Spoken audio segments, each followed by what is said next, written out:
Let's talk about the finalists and who won. What are your thoughts? You know, I respect both women. I think they're both phenomenal women. But unfortunately, this game is not a popularity contest. It's not who looks the prettiest or who's the sweetest. It's about who played the game better. And if you're telling me that from the beginning to the end, she had a clear-cut strategy of how she was going to play, what she was going to do, a game plan, and how she executed it, and she really altered the course of the game by eliminating people that were really strong, I would say it's hard-pressed to find one. Did Natalie have one? Yeah, she was going to ride the coattails of the males. She was going to be really close to the females. She was going to lie. She created a lie that sent me home. So she directly influenced me going home. She manipulated a lot of people, and she kept lies going the whole time, even about her age. I mean, she kept it going the whole time, and you have to give respect and props to someone that actually played to win and who had a strategy coming in, and she did. Yeah, and I think people misunderstand. They're like, oh, she lied, I'm not going to vote for her. Are you voting personally? This game is about lying, backstabbing, and cheating your way to a finals to win $500,000. Are you willing to do anything? And people who voted, I think it's a shame. You know, I think they voted personally and not strategically.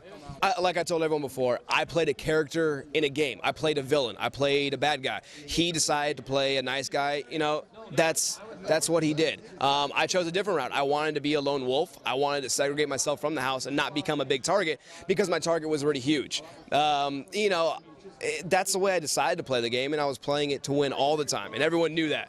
So everyone was scared. If you ask anyone in this room who was the most feared player from the minute they walked in the house to the minute they left, everyone will say my name. You know, I was willing to take my chances in the Final Four. You know, I think I'm smarter, more athletic, and more intelligent. Why wouldn't I just roll the dice on it and go me and Michelle and Jeff and Jordan and let it play out? It makes no sense. Absolutely. What about in-the-house challenges, stuff like that? What's the most memorable kind of challenge you guys took part in?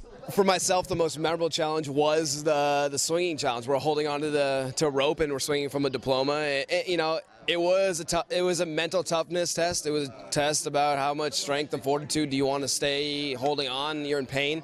You have so many elements to deal with spinning, to being hit, to cold. You know, it was grueling, and I think that's a challenge that I enjoy the most. You know, that's what it was. That's right, you guys are spinning around, getting hit by that diploma and everything. I wasn't letting go for anything. They had to cut me off before I'd come down. What about, we've asked everyone this, and I'm sure people have talked about it. What did you think about the eulogy when Jesse passed away? Are you kidding me? The crying session, I thought it was hilarious. You know, it was probably the funniest moment for myself in the house. Dude's doing something right, I'll tell you that much. What about Chima? She took the position a lot of people wanted. Things went haywire, and she was asked to leave. What are your thoughts? You know, I don't hate the girl. I think she's a great girl. I don't even think she owed me an apology.